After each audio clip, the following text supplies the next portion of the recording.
പറയുന്ന ഈ ചക്രാവണ്ടി ഒന്ന് മാറ്റാൻ. ചേട്ടാ ഒരു കുഴപ്പമില്ലായിരുന്നാണല്ലോ. മോളിറങ്ങി നടന്നോ, ഞാൻ വർക്ക്ഷോപ്പിൽ നാളെ കൂട്ടി നന്നാക്കി കഴിച്ചു വരാം.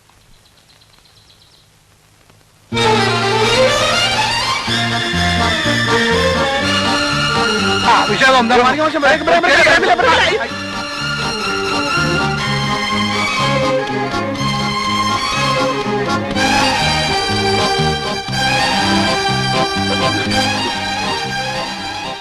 ഒരു കാര്യം പറയാനുണ്ടായിരുന്നു.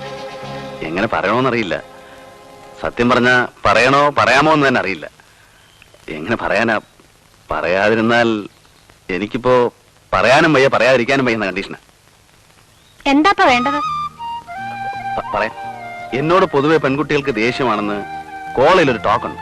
അത് തെറ്റാണെന്ന് ഞാൻ സമർത്ഥിക്കാൻ വേണ്ടി ഒരു ബെറ്റ് വെച്ചു. നാളെ ഒരു പെൺകുട്ടിയെ ക്യാൻറ്റീനിൽ കൊണ്ടുവന്ന് കാപ്പി വാങ്ങിച്ചു കൊടുക്കാം. 200 രൂപ. എന്നെ സംബന്ധിച്ചിടത്തോളം 200 രൂപ വലിയൊരു തുകയാണ്. എന്നോട് സഹായം